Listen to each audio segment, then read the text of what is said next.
बुद्ध का सबसे गलत समझा गया वाक्य, जो लोग आधा सुनते हैं। बुद्ध का एक वाक्य है जिसे लोग सदियों से दोहराते आए हैं, लेकिन ज्यादातर लोग उसका अर्थ उल्टा समझ बैठे हैं। आज हम उसी वाक्य की बात करेंगे जिसे समझ लिया जाए तो जीवन देखने का नजरिया बदल जाता है। बुद्ध ने एक बार कहा था, संसार दुख है। यही वाक्य सबसे ज्यादा बोला गया और सबसे ज्यादा गलत समझा गया। अधिकतर लोग सोचते हैं बुद्ध जीवन को नकार रहे थे, बुद्ध निराशावादी थे, बुद्ध कहते थे सब छोड़ दो। लेकिन सच इससे बिल्कुल उल्टा है। बुद्ध ने कभी यह नहीं कहा कि जीवन व्यर्थ है। उन्होंने कहा जो तुम पकड़ रहे हो वही तुम्हारे दुख का कारण है। लोग संसार शब्द सुनते हैं और समझ लेते हैं घर, परिवार, काम, पैसा। लेकिन बुद्ध के लिए संसार का अर्थ था आसक्ति।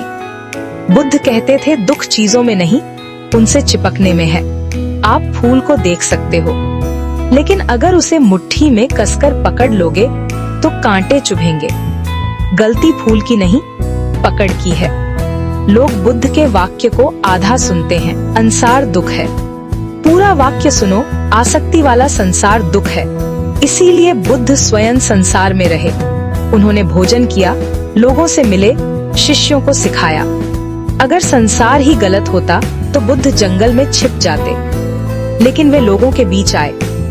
उनकी शिक्षा यह थी, जियो पर जकड़ो मत। सबसे बड़ा भ्रम यह है कि लोग समझते हैं बुद्ध त्याग सिखाते थे। नहीं, बुद्ध बोध सिखाते थे। त्याग मजबूरी से नहीं, समझ से आता है। जब यह समझ आ जाए कि किससे चिपकना दुख देता है, तो छोड़ना अपने आप हो जाता है। बुद्ध का वाक्य निराशा नहीं, जागृति का निमंत्रण है।